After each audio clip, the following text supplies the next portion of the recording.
Hey guys, welcome back to the channel. So, follow-up video to my last video where I replaced the EGR valve on my Transit Custom. Thought I'd do a little video just showing you guys how to take it apart if you wanted to go down the route of cleaning it or, you know, obviously reusing it. So, yeah, thought I'd do a quick video, guys, just showing you guys how to take it apart or as much as you can. And, yeah, let's take a look.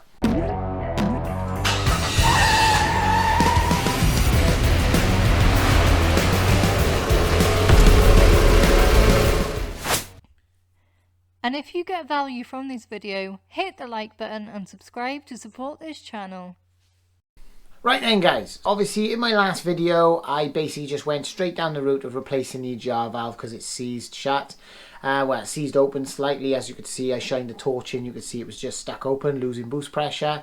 A few people have dropped me a message, you know, and asked me why didn't I just clean it, or why didn't I, you know, give it a spray or whatever, or free it up and then put it back on. So personally, I didn't really want the hassle. I just thought, right, just do a video showing people how to replace, and that's a way to go. I think the valve was about 150, 200 pound. You know, it's not a cheap part, so some people prefer to clean it. Personally, I don't want to do it again, so I just went down the route of obviously replacing it.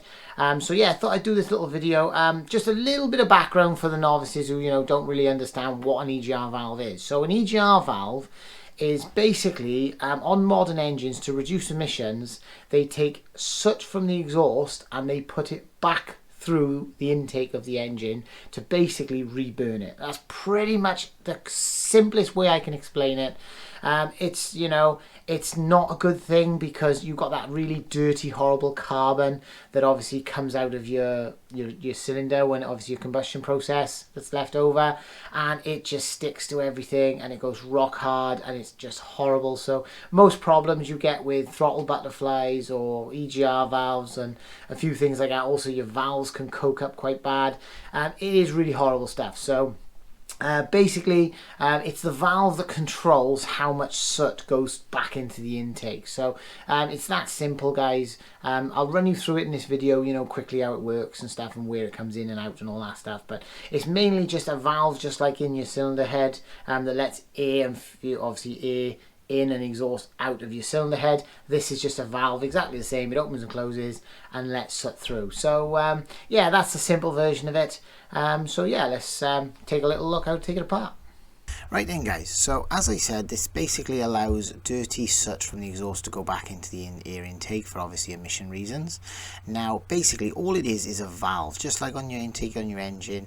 You've basically got a valve through here, and then basically the air comes in from the EGR cooler, which is bolted onto the side of this valve. It comes in, when the valve opens, it comes out of this port, which allows it back into the air intake system. On this engine, it's the inlet manifold. So basically what we've got is we've got a valve that runs through this housing. Now obviously the coolant does cool it a bit, I'm guessing, so that doesn't really matter too much. It's more the valve we're worried about. So what we're going to do is we're going to see if we can free it up. Now we're going to remove this cover. Now there is all you need to do really is get a screwdriver under it and just give it a pop it off. It's quite simple. And then as soon as we remove that, you can see straight away the amount of soot and build-up that's in here, that's obviously getting through the valve. And it's this soot that's actually seized our valve and obviously stopped it from moving inside the housing. So there is a return spring that pulls the valve back, obviously puts weight on it, but as you can see, there's a spring and a washer. Now I did notice here that this actually top here is welded to the shaft, so you can't actually remove the valve, which is going to make it very difficult if you want to try and clean this valve out to obviously reuse it. Now obviously if I'm going to take a good look at it, and if I can't get it out, then obviously it's going to be no good. But so yeah, the next thing I'm going to do is remove the actual actuator. So this is the electronic actuator.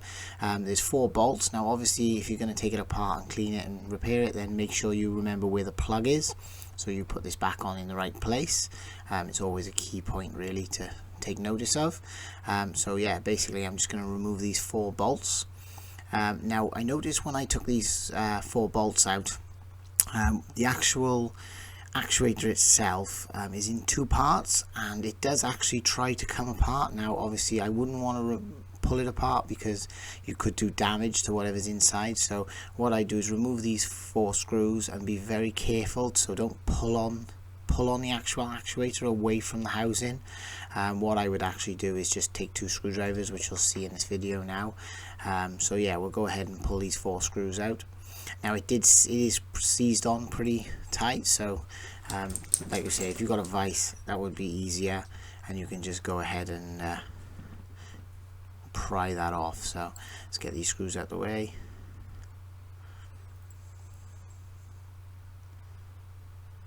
And there we go, we'll put these to the side. So you can see I give it a bit of a wiggle here to try and get it off, and you can see it separating there, which is not good. So we're going to go ahead and get another screwdriver. So we want to pry it underneath the base of the bottom piece of plastic. So basically, yeah, down underneath. Now I did find with 1 screwdriver, you can see there now, look, I'm showing you, you can see it's in 2 pieces, and you don't want to separate it just in case. So I'm going to go ahead and grab another screwdriver.